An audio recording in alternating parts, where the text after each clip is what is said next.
Hi, everyone. Welcome to today's Facebook Live. We are super excited to have Rachel Pinkerton with us. She is the founder of the Ancient Mother Wellness. She is also an author. Let me make sure I get the book. It's Modern-Day High Priestess. Am I saying it right? That's right. Okay. Very That's good. right. She is an international best-selling author. So how fortunate for us. We have like a celebrity on our hands today. She's also the host of the Ancient Mother podcast. She is a birth and a death doula. She's an energy healer. She has a unique skill set where she creates personalized rituals and ceremonies, spiritual guidance for those navigating the most profound rites of passages, including birth, death, grief, and transformational life changes. So excited. It's just full, whole encompassing at that particular moment, right? So if you don't mind, just kind of tell us a little bit about like, how did all this come to be for you? Absolutely. I always say that my life and my journey to get to this point has been a long series of initiations.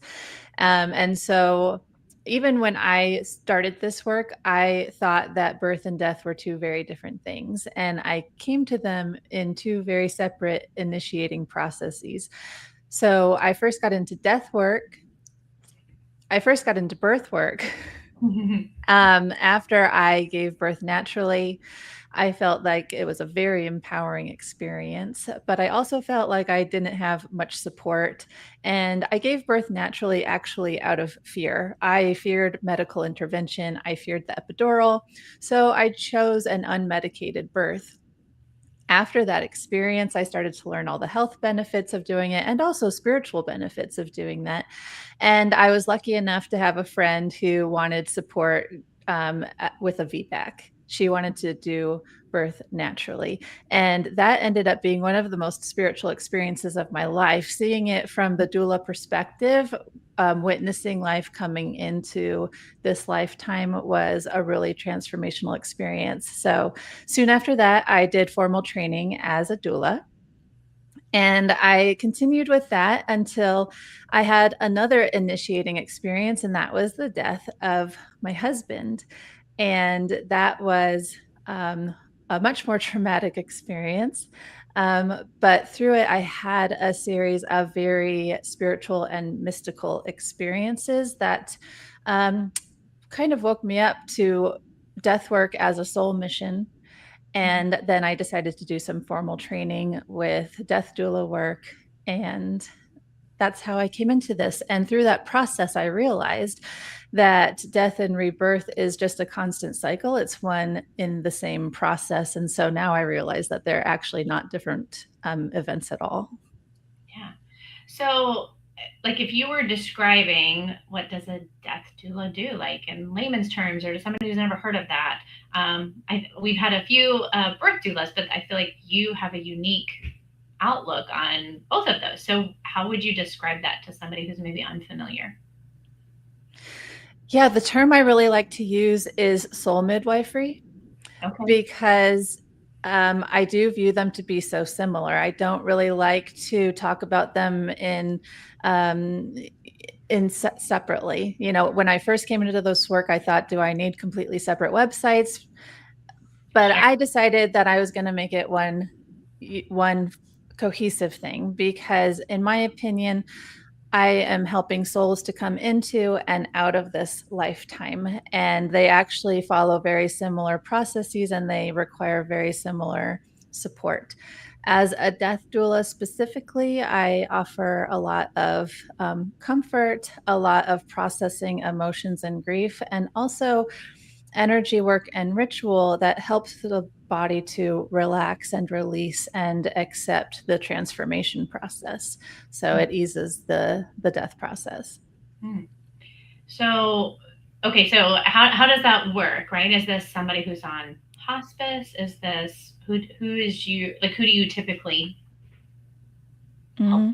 transition? It for the dying person, it usually is someone who's on hospice, someone who's in a care facility, but it can be somebody in hospice at home. I help them to make some of those choices. If they have a diagnosis, we can work through a death plan so that they receive the care and experience that they want. But yes, normally I will make visits to help them feel comfort, to help them to feel companionship, and to help them to just prepare energetically and spiritually. That can look like a lot of different things. It can look like doing Reiki. Um, it can look like more practical things like planning what happens to their family after they pass. Um, and then it can also look like in-depth spiritual, esoteric, what will happen to me after I die conversations. Got it. So, what are some of those like common either fears or misconceptions that you are typically helping individuals to kind of overcome? That's an interesting question because I feel strongly that at the end of life, it's not my place to influence their view of what death is or what is waiting for them after this lifetime. If they explicitly ask me my opinion because they don't have an opinion of their own, we might discuss some different options and I'll ask them, well, how does that resonate with you? Mhm. Does that make sense? But I try not to have any undue influence and support people in the way that they desire to be supported. Most of the people who seek me out or who are referred to me are already on usually are already on a specific spiritual path. And so there is this general belief that death is a transition and not an ending. And we can dive into that and help people to feel positive and comforted about it. So death, in my opinion, is a birth into the next stage of life, Yeah, just like birth is coming into this lifetime. Yes. absolutely. So, even from like a birth standpoint, what are some of those like fears or misconceptions that you try and sometimes help women as they're birthing? This one is actually the same for both birth and death. And the biggest fear is that they can't do it. Mm. For my birth clients, when we are doing energy work, usually the biggest thing that comes up is the fear of the experience, of the pain of something going wrong. But I help clients to realize that their body innately knows how to birth a baby. Mhm. And our body actually innately knows how to die, um, which we often don't think about. But it's actually the same fear on both ends of the spectrum. Hmm. Yeah, I mean, I could totally see that. You mentioned that you create, like personalized rituals and ceremonies. What does that look like? For birth, there are a few rituals that I really enjoy doing. Um, and one is the birth of the mother, especially for a brand new first time mom. A lot of focus in birth work is placed on the baby, on the labor, but not on the personal transformation that actually needs to take place for the woman. And when we're not focusing on this transformational process for the woman, this can lead to things like postpartum depression and other issues that happen where somebody they expect to have a baby at the end of the process. But I do feel like so many people expect to go back to life as usual, um, just with a baby in tow. Hmm.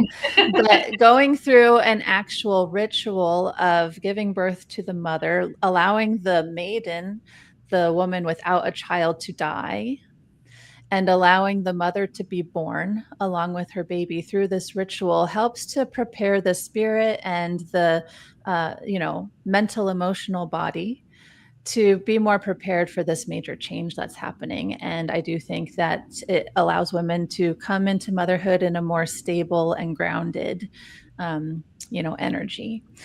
And then there are several other rituals that I enjoy to do around the birth process.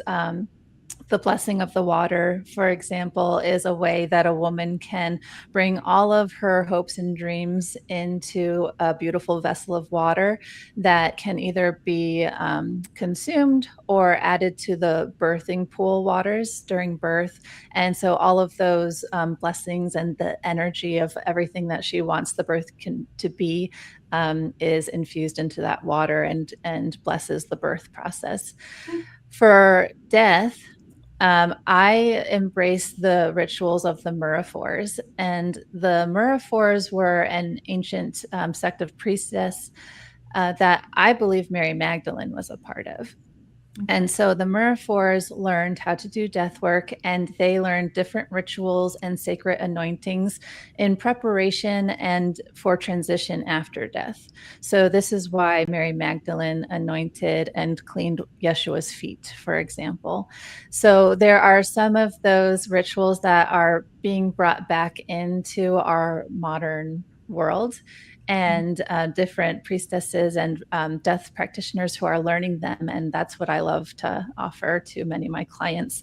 There are also different types of energy work techniques that I use just to bring comfort, but those rituals specifically help to prepare the soul for transition.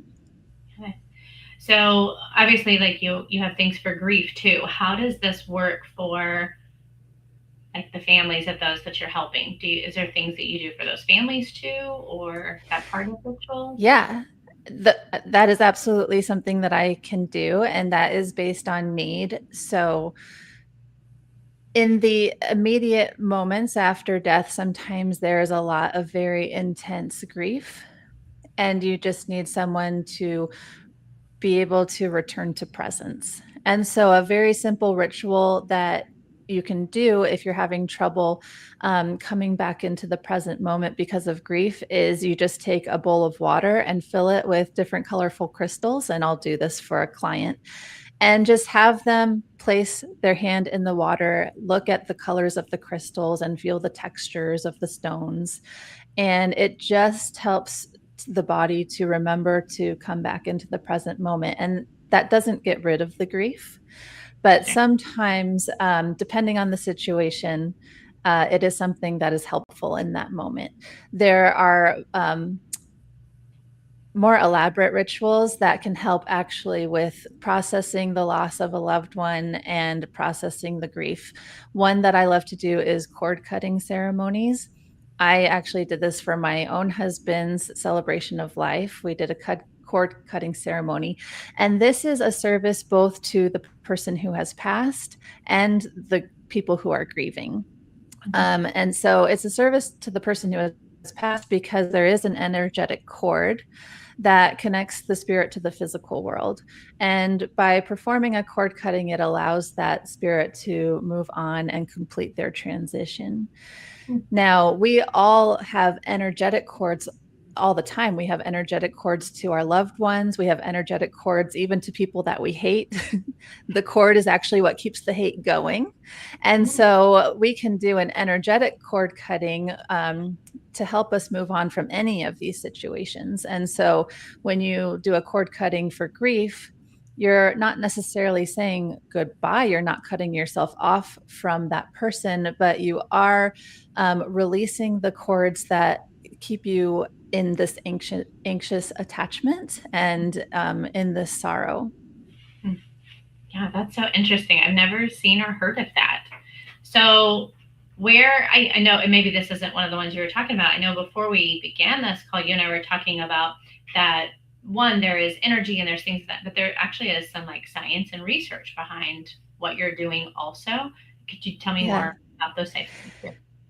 Yeah, it is really interesting. The research around ritual has evolved over time, and it actually started with researchers analyzing the rites of passage rituals for different Native American and indigenous tribes. And they witnessed the actual transformation that resulted from these rituals, and they kind of wrote it off as like a placebo effect.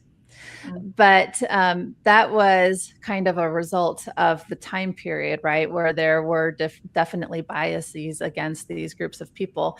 Now, that same research has been repeated over time, and it is widely acknowledged that ritual basically speaks to a part of the soul that logic and words can't reach. And so the ritual helps the body, the mind, the spirit to be able to just process the change that is happening and come into acceptance. And so a lot of this research actually concludes that a single ritual can be more effective than years of talk therapy alone. Interesting. Yeah, Yeah. very cool. Is that around many different topics? Like, I assume, obviously, birth and death, there are these different rituals. Are there other things for anxiety or, like those types of things that people are dealing with in between those two cycles of life? Yeah, the interesting about ritual is it can be used for almost anything. So, if you think about trying to fall asleep, for example, it would be great if we could just lie down and say, I'm sleeping now. But most of us cannot do that. We need to brush our teeth, wash our faces, say a prayer, or meditate. I have Mm-hmm. to read a book every night to go to sleep. And these are all signals that our body is receiving that we are going into transition, that we are changing, transitioning into the state of sleep. Mm-hmm. And so a ritual might sound very metaphysical. It might sound almost a little bit creepy to some people who aren't used to the energetic spiritual world. But a ritual is simply something that prepares us for a change, Mm-hmm. just like reading a book to go to bed. And so the research that I referenced before, they actually found that a ritual can be anything that you want it to be. You can make up any ritual that you want. Um, and as long as it has this meaning of transition for you, then it will be effective. So, a lot of times, somebody who is maybe going through a divorce or wants to release something that makes them upset, they'll write it down on a piece of paper and they'll go outside and they'll burn it. Mm-hmm. Um, this is transmutation by fire. It is a ritual that helps the energy to change and transmute into something else, and it allows the person to step into a new reality. Yeah, I mean, very clearly it's probably not the same, but even simple things that as you're talking, I'm like, well, I don't realize, but that's a ritual for me, right? So like, school just ended for kiddos, and at the end of every school year, I get them like last day of school. It's waiting in the car for them, and it's the stuff to transition into summer. So it's like we have new goggles, we have sidewalk chalk, like different things, and although it's not of a similar thing, we are in a transition and it's every year. I know we're going from school to summer, and here's like this little thing that we do, and we've done it since my oldest started school. So I guess it's obviously not the same. But if we think about it in those layman's terms and the simplicity of that, there's probably rituals that we're all doing and just had no idea Yes. that would be of a similar nature, right? I believe there are, and I think that the roadblock for so many people is just semantics. Mm-hmm. We like to explain things in the way that we understand, the way that our church describes it, the way that school describes it. But yeah, if we push through the semantics of something and see how it actually already applies to our own routines and daily lives, it's quite normal. Mm-hmm. Yeah, absolutely. Okay, tell me about this book. Obviously, like international bestseller, like that's way cool. So, how did this all come to be? What is it about? Give me all the alls. That being a part of this book was so exciting because big group of women, modern day high priestesses, came together to assemble this book. And most of us were connected through, similar threads. We have all been through a big transition in life. I specifically got connected with the publisher of this book because I went through a major faith crisis and faith transition, and so did the publisher. So that's how we connected. But each person who contributed to the book had their own personal transformation. And so all of the chapters in there are our individual stories of change, the initiating forces that we experience to come into, our current work. So most of my chapter is about my experience with the death of my husband and all of the spiritual experiences that came with that caused me to get into the work of the Miraphor and want to start a podcast also to kind of help people to use the lessons of life and death in everyday life to invoke personal transformation and personal growth. Yeah. That's so cool. So, where can you find this book? Like, where is that an option? Modern-Day High Priestess is available on Amazon, Okay. and there's a digital copy or there's a paperback and a hardback copy. Yeah, very cool. Well, I truly appreciate your time today. This has all been like very eye opening. I didn't know some of these things were there. I think it's a really cool option, um, for many different phases, right? And those that are either directly involved or indirectly involved in either of those circumstances, I think would be just amazing to have some of those aspects. Like when I think about when I was having my children, or when, my family has had a very significant loss, like those things probably would have been very helpful at the time, right? So let's say that those did happen a long time ago. Do you have things for individuals that, maybe they just never process something correctly? Mm. Yeah, sometimes grief can really linger. And that was actually another motivating factor for me in starting the podcast, specifically because when I entered the world of the widow, I noticed that there were people who were just grieving so deeply, even decades later. And my heart really went out to them. And I do not believe that grief ever fully ends. We come back to it in different forms again and again. But I do believe that we can use our pain to grow and move forward and live a full life still. So when I'll give an example.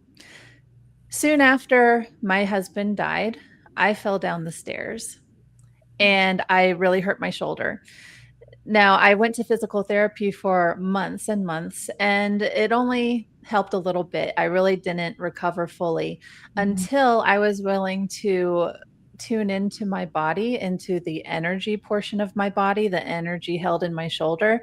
And I realized that all of my grief was being held in this shoulder.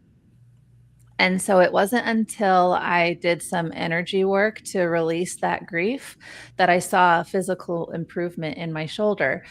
And some people, it can be kind of a touchy subject to tell people that their inner world really impacts their physical world.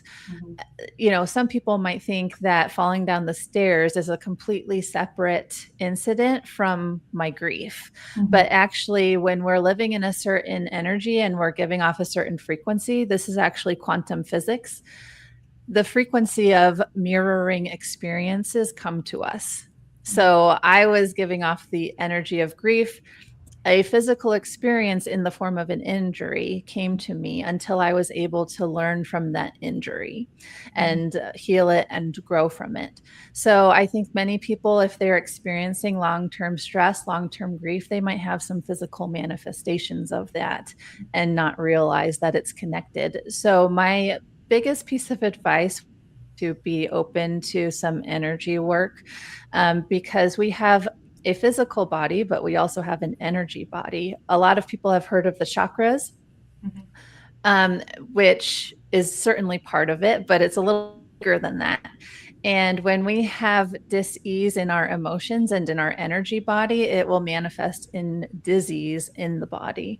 So if you are recognizing that in your life, if you've been stuck in grief for too long, and maybe talk therapy isn't fully bringing on the healing that you need, I would get open to some energy work and some somatic movement as well. Yeah. We see that a lot in practice, right? Like patient will come in and gosh, there's nothing for us to adjust. You've done everything. Like we've had to do all the home care and we still have some lingering something. And I think that there is like the emotional, there's an emotional body, a physical body, and they have to be aligned. And a lot of times that's not what happens. And we talk about stress, right? Stress can also be good stress too. Like it doesn't always have to be like what we would stereotypically consider like a negative stress, like a death. But stress can also be like planning a wedding, preparing for a baby. Like these are all great things, but they can be Yeah. stressful. It can linger in that. So I love that you have kind of devoted this time to do this and just like really like dove in to help people and help yourself. If somebody is watching and they're like, hey, how do I contact you? This sounds like exactly what I've been missing and need. How would they contact you? They would contact me through my website, ancientmotherwellness.com. And I also am on social media as the Ancient Mother on Instagram, and my podcast is the Ancient Mother Podcast. Perfect. And she'll drop that in the chat, like once we get off of this call and things of that nature. But Rachel, I appreciate it. Thanks for teaching me something today. I always love to learn more. So I love the time that we get to spend together. And I just truly appreciate all that you're doing for, individuals, women, men, you name it, and just their families also. So thank you so much. Thanks to everybody who is watching. Hope everybody has a wonderful day.